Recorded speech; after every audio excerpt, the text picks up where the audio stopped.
మీరన్నట్లుగా coconut milk మంచిది, coconut oil ఆ! మంచిది ఇట్లా చెప్తూ ఉంటారు. కోకోనట్ ఆయిల్‌తో కుకింగ్ చేసుకుంటే మంచిది, కోకోనట్ ఆయిల్ కొంచెం తీసుకుంటే మంచిది అని చెప్తుంటారు. అసలు ఆయిల్స్ ఏది మన ఆరోగ్యానికి మంచిది? అట్లా ర్యాండమ్‌గా మనం చెప్పొచ్చా? అందరికీ కలిపి ఒకటే ఆయిల్ మంచిదని. రిఫైన్డ్ ఆయిల్స్ లేదా గానుగ నూనెలు. సో, వీటి గురించి పూర్తిగా. షూర్ అండి. కుకింగ్ ఆయిల్స్ అనేది again another very elaborate topic actually.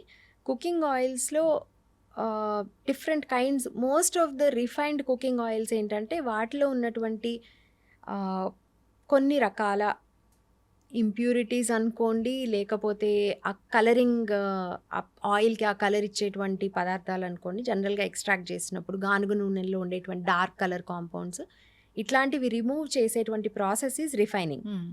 So, దీని వలన కొన్ని బెనిఫిట్స్ ఉన్నాయి. కొన్ని నష్టాలున్నాయి. నష్టాలేంటి అంటే న్యాచురల్‌గా ఈ సీడ్స్ నుంచి ఆయిల్స్ ఎక్స్ట్రాక్ట్ చేసినప్పుడు దాంట్లో కొంత విటమిన్ ఇ ఉంటుంది. అట్లాగే కొన్ని యాంటీ ఆక్సిడెంట్స్ ఉంటాయి ఆ ప్రాసెస్‌లో. అయితే అవి ఉన్నప్పుడు చాలా త్వరగా ఆయిల్ పాడైపోయేటువంటి అవకాశం కూడా ఉంటుంది. ఇప్పుడు మీరు హ్మ్. చూసినట్టయితే గానుగ నూనెలు తీసుకున్నట్టయితే వాటి షెల్ఫ్ లైఫ్ అంటే అవును. కొన్నప్పటి నుంచి పాడైపోయే దీని వరకు అవును. ఉండేటువంటి టైం కొంత తక్కువ ఉంటుంది. రిఫైన్డ్ ఆయిల్స్‌కి ఎక్కువ ఉంటుంది. ఎందుకు అంటే ఈ పాడైపోయేటువంటి కాంపౌండ్స్ ఏముంటాయో ఆయిల్స్‌లో వాటిని సెపరేట్ చేస్తారు. దట్ హ్మ్. Is the refining process. హ్మ్. సో, ఇందులో కొన్ని మంచివి కూడా ఉంటాయి కాబట్టి హ్మ్. అది పోతుంది కాబట్టి రిఫైన్డ్ ఆయిల్ తీసుకుంటే హ్మ్. మనకి నష్టము అంటే యాంటీ ఆక్సిడెంట్స్ లేవు కాబట్టి. హ్మ్. అంతేగాని దీంట్లో ఏదో హార్మ్‌ఫుల్ సబ్స్టెన్సెస్ యాడ్ చేశారని కాదు. చాలామంది చెప్తూ ఉంటారు అసలు దాంట్లో అసలు ఏముండదు రిఫైన్డ్ ఆయిల్‌లో.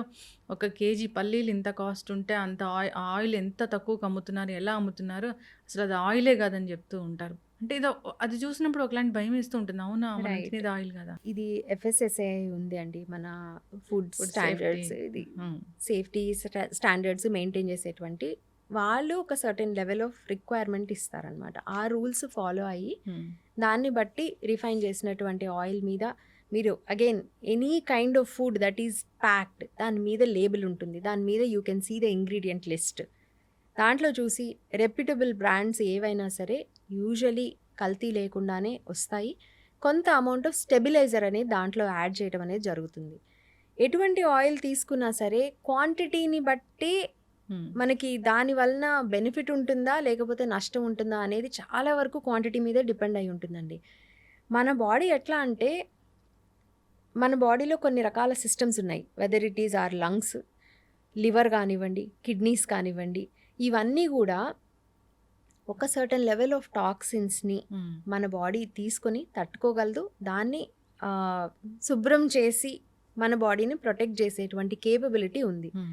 అయితే ఆ కేపబిలిటీకి మించి మనం ఎక్సెసివ్‌గా ఏదిచ్చినా సరే, మంచిదైనా, చెడ్డదైనా సరే, అది మన సిస్టమ్స్‌ని బ్రేక్ డౌన్ చేస్తుంది. ఆయిల్స్ విషయంలో అయినా అదే జరుగుతుంది.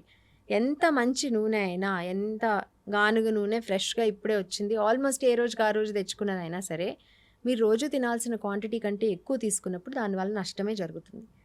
రిఫైన్డ్ ఆయిల్ తీసుకున్న రిఫైన్డ్ ఆయిల్స్‌లో కూడా రకరకాలు ఉంటాయి మళ్ళీ. హ్మ్. ఇప్పుడు వెరీ చీపర్ ఇది తీసుకుంటే పామ్ ఆయిల్ హ్మ్. ఉందనుకోండి. పామ్ ఆయిల్ దగ్గర నుంచి మీకు బాగా ఎక్స్‌పెన్సివ్ అంటే అవకాడో ఆయిల్ హ్మ్. ఉంటుంది. ఈ రేంజ్ నుంచి ఈ రేంజ్ వరకు ఏది తీసుకున్నా సరే, అవసరమైన క్వాంటిటీ కంటే ఎక్కువ తీసుకున్నప్పుడు అది రిఫైన్డ్ ఆయిల్ అయినా సరే, గానుగ నూనె అయినా సరే నష్టం జరుగుతుంది. హ్మ్. And different kinds of cooking మెథడ్స్‌కి మనం different kinds of oil use చేసుకోవచ్చు. హ్మ్. సాలడ్ డ్రెస్సింగ్స్ లాంటివి ఉన్నాయనుకోండి. అంటే మీరు ఆయిల్‌ని వేడి చేయాల్సిన అవసరం లేదు ఎక్కువ. అవును. జస్ట్ డైరెక్ట్ యాడ్ హ్మ్. చేసుకోవడం. ఆలివ్ ఆయిల్ లాంటివి, అట్లాగే కొంత నువ్వుల నూనె కూడా దానికి మనకి హ్మ్. పనికొస్తుంది. కొంత యాడ్ చేసుకోవచ్చు. వేడి చేయాల్సిన అవసరం లేనప్పుడు.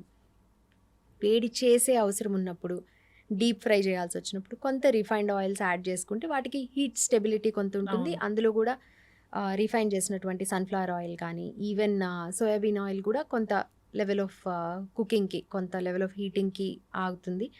నెయ్యి ఒకటి. హ్మ్. మనకి హై లెవెల్ ఆఫ్ కుకింగ్‌కి ఘీ గూడా it's a good oil to use. ఇట్లా పర్పస్‌ని బట్టి తీసుకోవాలి. అట్లాగే అసలు డీప్ ఫ్రైయింగ్ అనేది రెగ్యులర్ ఈటింగ్‌లో భాగం అవ్వగూడదు. హ్మ్. అకేషనల్‌గా తీసుకున్నప్పుడు ఇబ్బంది లేదు కానీ 95% ఆఫ్ ద కుకింగ్ మన రోజువారీ కుకింగ్‌లో తక్కువ క్వాంటిటీ ఆఫ్ ఆయిల్‌నే తీసుకోవాలి. అలా తీసుకున్నప్పుడు ఆయిలే చాలా తక్కువుంటుంది. హ్మ్. దాంట్లో ఉండేటువంటి యాంటీ ఆక్సిడెంట్స్ అనేవి ఇంకా చాలా తక్కువగా ఉంటాయి. ఆ డోసేజ్‌లో మనకి పెద్దగా లాభాలు ఉండవు, నష్టాలు ఉండవు. హ్మ్. సో, ఎప్పుడూ కూడా కాంటెక్స్ట్ అనుకున్నాం గదా! సో, అవును. దిస్ ఈస్ ద కాంటెక్స్ట్ అనమాట. మనం ఒక రోజుకి అర కేజీ ఆయిల్ తీసుకున్నాం అనుకోండి, హ్మ్. దాంట్లో ఉండేటువంటి విటమిన్ ఈ గానీ, యాంటీ ఆక్సిడెంట్స్ గానీ బాగా వస్తాయి. బెనిఫిట్ ఆ! వస్తుంది. కానీ అర కేజీ ఆయిల్ తీసుకుంటే, ఆ బెనిఫిట్స్ వచ్చేలోపు ముందు హార్ట్ అటాక్ ఆ! వస్తుంది. సో, మనం ఈ కాంటెక్స్ట్ అర్థం చేసుకొని, క్వాంటిటీ ఎంత తీసుకోవాలి అనేది మనం అర్థం చేసుకోవాలి. And general rule of thumb ఏంటంటే, ఇంట్లో ఉన్న ప్రతి మనిషికి అంటే ఎంతమందికైతే మనం కుకింగ్ చేస్తున్నామో per person 20-25 grams of oil మించకుండా, ఇప్పుడు నలుగురు ఉన్నారనుకోండి, వాళ్ళ రోజు మొత్తానికి అవసరమైనటువంటి కుకింగ్ ఏది బ్రేక్ఫాస్ట్ కానీ, లంచ్ కానీ, డిన్నర్ కానీ, స్నాక్స్ కానీ అన్నీ కలిపి రోజుకి 25 గ్రామ్స్ పర్ పర్సన్. 4 పీపుల్ ఉంటే రోజుకి 100 గ్రామ్స్ ఆఫ్ ఆయిల్ మాత్రమే ఆ హౌస్ హోల్డ్లో వాడినట్టయితే, అంటే మనము కేజీ నూనె తీసుకున్నట్టయితే మనకి 10 రోజులు రావాలి. 10 రోజులు కానీ అంతకంటే ఎక్కువ కానీ నలుగురు ఉన్నటువంటి హౌస్ హోల్డ్లో వచ్చినట్టయితే it is reasonable way of using oil. అలా వాడినప్పుడు ఆల్మోస్ట్ ఏ ఆయిల్ తీసుకున్నా పర్వాలేదు, కల్తీ లేని నూనె అంటే మినరల్ ఆయిల్స్ తోటి కల్తీ చేయబడింది కానటువంటి నూనె తీసుకున్నట్టయితే సేఫ్. అండ్ ఈ ఆయిల్లో కూడా రెపిటేటివ్ యూసేజ్ ఉండకూడదు. మల్టిపుల్ టైమ్స్ ఆయిల్ని హీట్ చేయటం వలన దాంట్లో free radicals, free fatty acids అనేవి క్రియేట్ అవుతాయి. దానివలన మనకు వచ్చేటువంటి నష్టాలు ట్రాన్స్ ఫ్యాటీ యాసిడ్స్ క్రియేట్ అవ్వడం కానీ, దీనివల్ల మనకు వచ్చేటువంటి హెల్త్ ఇష్యూస్ ఉండే అవకాశం ఉంటుంది. కాబట్టి వీలున్నంత వరకు రెపిటేటివ్గా ఆయిల్ని హీట్ చేయటం, వాడటం చేయకుండా లో టెంపరేచర్ కుకింగ్, ఏ ఆయిల్ అయినా సరే కొంచెం నార్మల్ టెంపరేచర్లో కుక్ చేసుకోవాలి తప్ప బాగా హై టెంపరేచర్స్కి హీట్ చేయటము, మల్టిపుల్ టైమ్స్ ఆయిల్ హీట్ చేయటం ఇలాంటివి అవాయిడ్ చేస్తే సరిపోతుంది. ఎస్ మ్యామ్, చాలా చక్కగా చెప్పారు. అయితే అసలు ఇప్పుడు మనం ఈ మధ్యకాలంలో ఎక్కువగా చూస్తున్నాం ఏంటంటే heart attacks. So heart attack వస్తుంది అని అంటే దానికి ప్రధాన కారణం మన లైఫ్ స్టైల్, మనం తీసుకునే ఆహారం ఇలా చెప్తూ ఉంటారు. దానిలో ఎక్కువగా ఆయిల్స్ గురించి చెప్తూ ఉంటారు. అయితే హార్ట్ బాగుండాలంటే ఏ ఆయిల్ వాడాలి? హార్ట్ బాగుండాలంటే ఆయిల్ కంటెంట్ లిమిటెడ్గా ఉండాలి. అండ్ హార్ట్ హెల్త్కి కూడా మనకి ఫ్యాట్స్ అనేవి ఇంపార్టెంట్. పూర్తిగా ఫ్యాట్ ఫ్రీ తీసుకుంటే కూడా మన హార్ట్ హెల్తీగా ఉండదు. ఎందుకంటే మన శరీరంలో హార్మోన్ సిస్టమ్ సరిగా పనిచేయాలన్నా కానీ, ఆర్ డైజెస్టివ్ సిస్టమ్ కరెక్ట్గా పనిచేయాలన్నా, ఇవేం లేకపోతే హార్ట్ కూడా సరిగా పనిచేయదు. కాబట్టి దానికోసం కొంత అమౌంట్ ఆఫ్ గుడ్ ఫ్యాట్స్ అనేవి ఉండాలి. అండ్ అది ఆయిల్స్ నుంచి వచ్చే కంటే కూడా నట్స్ అండ్ సీడ్స్ నుంచి, మిల్క్ అండ్ మిల్క్ ప్రోడక్ట్స్ నుంచి, కొంత మనం తీసుకునేటువంటి గ్రెయిన్స్ కానీ, పప్పులు కానీ, గింజలు కానీ, వీటి నుంచి కూడా కొంత అమౌంట్ ఆఫ్ ఫ్యాట్ అనేది మనకు వస్తుంది. సో వాటన్నిటి నుంచి వచ్చేటువంటి ఫ్యాట్ వల్ల మన హార్ట్ హెల్తీగా ఉంటుంది. సో అటువంటి ఫ్యాట్స్ మీద ఫోకస్ చేయాలి. ఇవేంటి ఇన్విజిబుల్ ఫ్యాట్, దాంట్లో ఫ్యాట్ ఉన్నది అనేది మనం చూడలేము. ఇన్విజిబుల్ ఫ్యాట్ కొంచెం ఎక్కువ ఫోకస్ చేసి, విజిబుల్ ఫ్యాట్ అంటే కూరల్లో మనం యాడ్ చేసుకునేటువంటి ఆయిల్ క్వాంటిటీ కొంత తగ్గించుకున్నట్టయితే హార్ట్ హెల్తీగా ఉంటుంది ఆయిల్స్ పరంగా చూసుకుంటే. అండ్ చాలాసార్లు ఆయిల్స్ అనేది ఏంటంటే కొలెస్ట్రాల్ ఉంటుంది కాబట్టి, నేను జనరలీ వినేటువంటి మిత్స్ ఏంటంటే, అంటే అపోహలు, నా దగ్గరకు వచ్చే వాళ్ళు చాలా వరకు అడిగేటువంటి క్వశ్చన్స్ ఎలా ఉంటాయంటే, హార్ట్ హెల్తీగా ఉండాలంటే పల్లీలు పూర్తిగా మానేయాలంట కదా, అసలు అంటే పల్లీ చట్నీ కూడా తినకూడదంట కదా, కొబ్బరి పచ్చడి వాడకూడదు, కొబ్బరి కూడా ఆయిల్ ఉంటుంది కాబట్టి పల్లీలు చట్నీ కూడా తీసుకోవద్దు, పల్లి నూనె వాడకూడదు, ఇట్లాంటివన్నీ. But that is not true అండి ఎంటైర్లీ. ఏదైనా కానీ ఎక్సెసివ్గా తీసుకుంటే హార్ట్కే కాదు ఓవరాల్ బాడీకి అంతా ప్రాబ్లం ఉంటుంది. అండ్ ఈ కొలెస్ట్రాల్ అనేది దాదాపు మన బ్లడ్లో ఉండేటువంటి కొలెస్ట్రాల్, ఇప్పుడు బ్లడ్ టెస్ట్ తీసుకుంటే మన బ్లడ్లో కొలెస్ట్రాల్ లెవెల్స్ అవి కనిపిస్తాయి కదా, దాంట్లో దాదాపు 70-80% ఆఫ్ ద కొలెస్ట్రాల్ మన లివరే తయారు చేసుకుంటుంది. మన లివర్ మన బాడీలో ఒక పర్టిక్యులర్ ఇది ఏదైనా తయారవుతోంది అంటే దానికి ఒక పర్పస్ అనేది ఉంటుంది. ఎవల్యూషనరీలీ ఇది ఎందుకు తయారవుతోంది? కొలెస్ట్రాల్కి కొన్ని రకాల హార్మోనల్ ఫంక్షన్స్ ఉంటాయి. అండ్ వైటమిన్ డి తయారవ్వడానికి, మన శరీరంలోనే వైటమిన్ డి తయారవ్వడానికి కొలెస్ట్రాల్ అనేది అవసరం. సో ఇలా పర్పస్ ఉన్నప్పుడు కొలెస్ట్రాల్ అనేది కూడా ఇంపార్టెంటే. పూర్తిగా అమ్మో అసలు కొలెస్ట్రాలే ఉండకుండా ఉండాలి అనేది ఇట్స్ అ రాంగ్ థాట్. నెయ్యి తీసుకున్న కొలెస్ట్రాల్ వస్తుందని చెప్తుంటారు. సో ఆ నెయ్యి తీసుకుంటే ఎందుకు వస్తుంది అంటే కొంత అమౌంట్ ఆఫ్ కొలెస్ట్రాల్ పెరుగుతుంది, కరెక్టే, కానీ మన బాడీలోనే తయారవుతుంది. ఇప్పుడు 80% బాడీలో తయారయ్యేటప్పుడు మనం బయట నుంచి తీసుకునేది 20%. ప్లస్ ప్లాంట్ బేస్డ్ ఫుడ్స్ ఎందులోనూ కూడా డైరెక్ట్గా కొలెస్ట్రాల్ అనేది ఉండదు. మనం ఇప్పుడు చాలా వెజిటబుల్ ఆయిల్ ప్యాకెట్స్ మీద, సన్ఫ్లవర్ ఆయిల్ ప్యాకెట్ కానీ, పల్లి నూనె కానీ, వాటి మీద 0 కొలెస్ట్రాల్ అని రాస్తారు.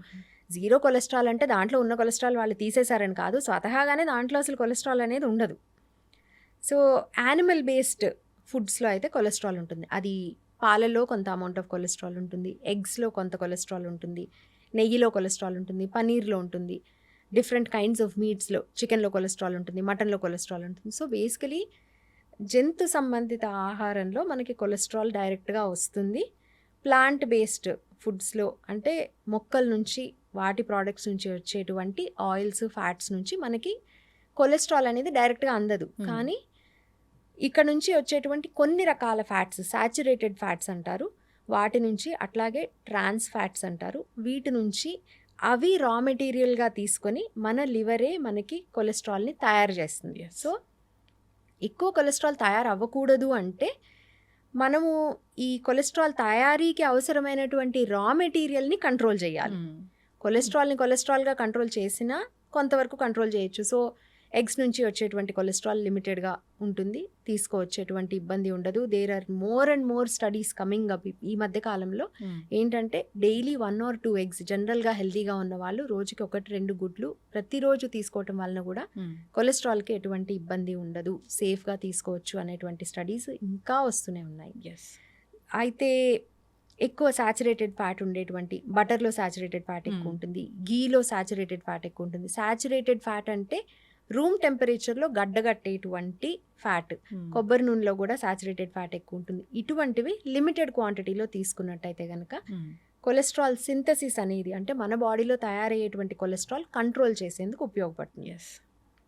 అయితే ఇది కేవలం ఫ్యాట్స్ ద్వారానే కాకుండా మనం తీసుకునేటువంటి ఆహారంలో ఇంకొంచెం జాగ్రత్తలు తీసుకుంటే కూడా ఈ కొలెస్ట్రాల్ని మనం కంట్రోల్లో పెట్టుకోవచ్చు. ముఖ్యంగా ఫైబర్ అండి.